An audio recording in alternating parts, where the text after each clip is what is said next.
Hey, hello my dear patrons! This is the first Patreon special tutorial. I hope you're gonna like it. Today I wanna show you how to make this cool kind of fluid art setup. At least it's what I'm calling it. First of all, let's deal with the canvas. Add a constant top, set the resolution to be 1024 by 1024, add a feedback top. Let's add a composite top, we'll need it later, and finally connect it into a display top and drag it onto the feedback. That's it for the canvas base. Let's make ourselves a brush. Add a circle top, dial down the radius, add a mouse in chop. Let's make it control the X and Y of the circle center. We can move it. Now, let's copy the constant resolution and paste it into the circle top. Let's change the fill color to red.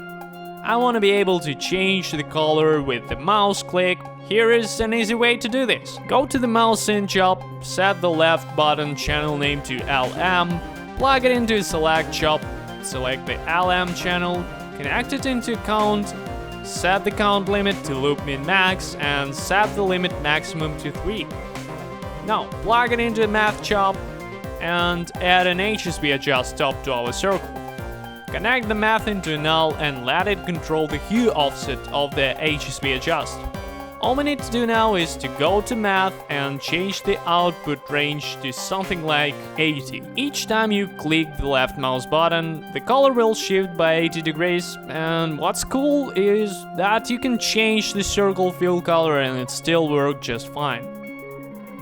Connect the HSV adjust to the composite top we have. We don't want to multiply, we need the over operation. Make sure that the HSV adjust is on top. Let's add a keyboard in chop so that we could reset the feedback. And we are good to go.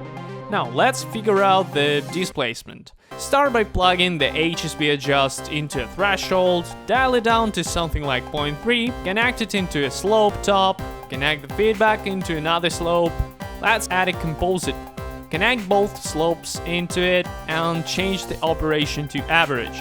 Okay, that's too intense. Go to displays and set the displays weight to 0.015.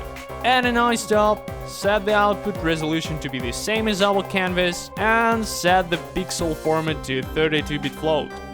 I'm just gonna add a curl field comp. It's the same one that I've shown you before. In case you've missed it, the link to the video is here. Add another composite top. Let's add a bit of blur and connect it to the second input of the display top. That's it!